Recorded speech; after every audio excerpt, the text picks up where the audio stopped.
অনেকদিন পর নিজেকে নিয়ে কিছু কথা লিখলাম।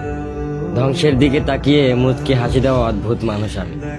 হয়তো আমি পাগল, হয়তো অনুভূতির ভিতরে কোন এক গভীর অতল দুঃখ বাসা বেঁধেছে, তবুও নিজেকে জোর করে হাসাতে শিখে গেছি। যেদিন ভেতরটা একবারে ভেঙে গিয়েছিল, সেদিনও বাইরে থেকে এক চিলতে হাসি মুখে নিয়ে সবার সামনে দাঁড়িয়েছিলাম। কষ্টগুলোকে আমি বন্ধু বানিয়েছি, একাকিত্বকে আপন করে নিয়েছি।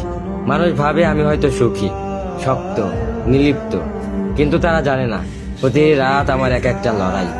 নিজেকে নিজেই বুঝিয়ে রাখি তুই ভালো আছিস, অথচ আমি জানি আমি ভালো নেই। ভেঙে যাচ্ছি প্রতিদিন একটু একটু করে, আর এই ধ্বংস হওয়াটাকে যেন ভালোবেসে ফেলেছি। আমি সেই মানুষ যে হার মানার আগে হাসে, কারণ জানি কান্না দেখিয়ে লাভ নেই। পৃথিবী শুধু শক্তদের মনে রাখে, দুর্বলদের নয়। তাই আমি অদ্ভুত, আমি অনুভূতির আগুনে পুড়ে যাওয়া নীরব যোদ্ধা।